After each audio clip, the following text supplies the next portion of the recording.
According to Jonathan Loynes at Capital Economics, widespread hopes that the ECB would use the might of its theoretically unlimited balance sheet to fire a so-called silver bullet into the heart of the broader Eurozone crisis by buying up or somehow guaranteeing large portions of the Italian and Spanish debt have all but evaporated. So let's look at somewhere where they're actually able to maintain stability in their currency. Somalia's mighty shilling, hard to kill, a currency issued in the name of a central bank that no longer exists. Use of a paper currency is normally taken to be an expression of faith in the government that issues it. Once the solvency of the issuer is in doubt, anyone holding its notes will quickly try to trade them in for dollars, jewelry, or failing that, some commodity with enduring value. When the ruble collapsed in 1998, some factory workers in Russia were paid in pickles.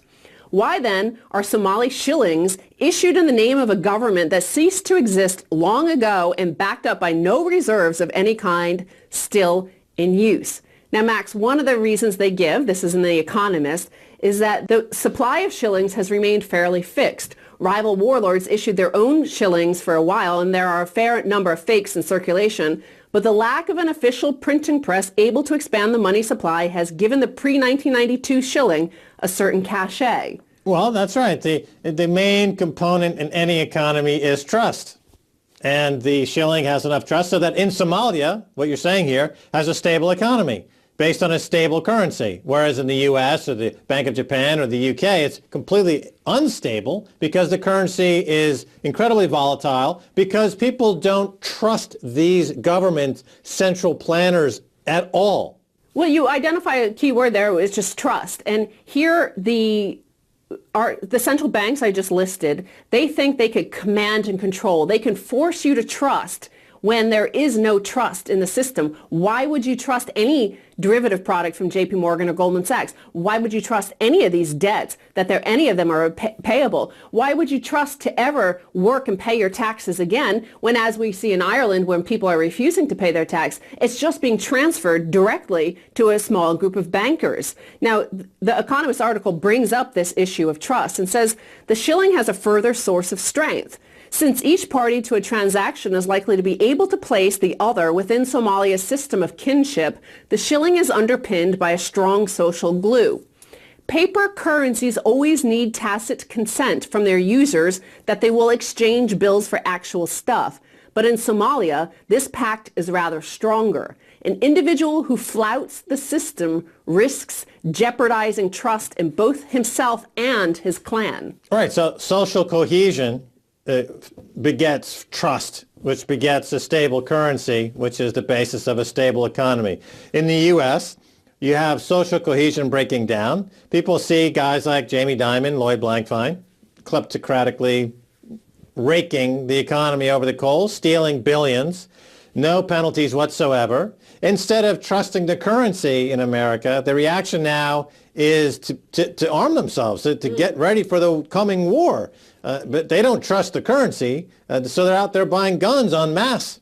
This is another interesting thing here, Max. There are forgeries, but many accept the risk of holding a few fakes as a cost of doing business. Shillings are often handed over in thick bundles of 100 notes. By this alchemy, an imitation of a thing, which is already of notional value, turns out to be worth something. So even forgeries in Somalia, because of the trust implied within the clan system, even the forgeries have more faith in backing them than what the European Union currency, the euro, has. That's right. You can have an economy like this in Somalia with shillings and have a small percentage of the currency, fake, counterfeit currency, and it gets all kind of baked into the cake, and it's not really a big problem. Contrast that with the United States, where it's almost all forgery. It's almost all counterfeit. It's 99% counterfeit, and then there's a very small percentage of business that's done using gold, silver, and other means of barter. But for the most part, it's 99% counterfeit. The U.S. dollar is a counterfeit currency. It's backed by nothing. They print trillions and trillions of it to cover the banking crimes. Trust is evaporating. Social cohesion is evaporating. And Somalia is putting America to shame. The other thing, actually, you can apply this to look at the American intellectual property rights system. So here's a group of people without any command and control government, no central government for 20 years, max, no central bank for 20 years. And here they're able to say, we'll accept some forgeries because it's the cost of doing business. And by this alchemy, an imitation of a thing which is already of notional value turns out to be worth something. So you could apply that to the whole intellectual property market. That's right. You have a central planning, central command and control problem in the economy with the Fed that's blocking free market and competition, and the MPAA, Motion Picture Association of America, and the Recording Industry Association of America is acting like a centralized command and control intellectual property central bank, which is destroying competition, or trying to anyway, in that industry as well. So here you have in Somalia, it's spontaneous. This is spontaneous organization. These people don't need to be told to have faith in this currency because we, the central government, we, the central bank, I, Ben Bernanke, tell you that that is not money, that gold is not money, that only the US dollar is currency. Here is a spontaneous organization without any of the need for that. So what does it say about the whole Eurozone or the whole American economy? Well, they trust their fellow Somali. Yeah. They have a community trust. Because there's justice, right? Well, there's justice, and there's also a legacy, there's a history, there's a family, there's a clan. Okay, contrast that again to the United States, where neighbor is shooting dead neighbors. So there's no trust. People don't trust their neighbor anymore. They don't trust the government, they don't trust the neighbor, they don't trust themselves anymore. So there's almost no trust at any level, and for this reason, the dollar is weakening and the economy is collapsing. So let's look at more Eurozone absence of trust. Tea Party socialists, why the left is leading a tax revolt in Ireland. So only 49% of households paid the €100 household charge that was due on March 31st. And it's due to become a property tax in 2013. And some are now mocking the protesters as Tea Party socialists. It is the socialists leading this resistance to paying this new fee. But the timing couldn't be worse for the government. Ireland is facing a May referendum on the EU fiscal treaty, and the property tax has been mandated by Europe and the IMF, remember, command and control, as part of the country's bailout terms. And with growing anti-austerity sentiment, the government could be dealt a humiliating defeat that could lock Ireland outside of the European Stability Mechanism, the EU's permanent bailout fund. So you see, they're threatening Irish people, saying, you're going to be locked out of the European Stability Mechanism, which is a permanent bailout fund. So how is that stability to be a permanent bailout fund for a certain class of people? No, it's not. But we know from history that there's no country on earth that easier to get interseen in rivalry than in Ireland. The British have done it successfully, and now the international bankers are doing it successfully. Get these two Irish people to go to war with each other, and we're going to steal their sovereignty while they're playing with each other.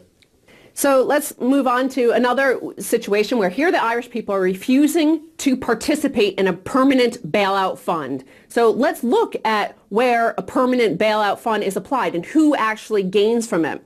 Exclusive, Greek government robbed public institutions to complete bond swap. So it's revealed by the slog how Venizelos' regime secretly removed 70% of major hospital, utility, and university bank account funds to pay bondholders. Shortly before midnight on March 8th, the eve of Greece's private sector involvement completion on Friday, March 9th, on average, 70% of public utility funds and various large interest-bearing accounts at the Bank of Greece were raided. These included most of the state's regional hospital budgets, various universities, and it is alleged at least one utility company. The Greek government used this money in order to purchase government bonds from various bondholders without getting permission from the bank account owners. Well, yeah, it was all wrapped up in like the memorandum, the document that they signed off on, which allowed the Troika to essentially undermine sovereignty in Greece. And now they're finding out the fine print, it gives them access to all this, these retirement funds, hospital funds, school funds. Oh, we lost all of that as well. And of course, the recourse at this point is not there. There's nothing they can do. The cops will dress up like anarchists and beat some citizens in Syntagma Square and say, oh, we've got an emergency in our hands. Let's pass some more measures that steal the money from folks. Yes, but Max, let's bring it back to this issue of trust, because this is what we've been talking about from the beginning of the show. So Somalia has trust in their system because there is justice and there is a consequence to defrauding somebody who you are doing a business with. So in Ireland, we see the people refuse to pay their property fee because they say they know it will just go to these bondholders. They know the unsecured bondholders are Anglo-Irish. Here you're seeing evidence of that the money is being stolen because taxes went to the universities, they went to the hospitals, they went to the utility companies. Those funds are sitting there to pay for these services, and in fact, that money is not being used for those services. They're reporting also that 6 of the country's universities say they face immediate closure after the recent bond swap reduced their assets to zero. An emergency meeting of university rectors on Tuesday heard that only 33 million euros remained of 120 million euros that 17 Greek universities had deposited with the Bank of Greece for their operating expenses. Wow, you know, the more I hear, the more I want to move to Somalia. Let's move. Stacey Herbert, thanks so much for being on the Kaiser Report. Thank you, Max.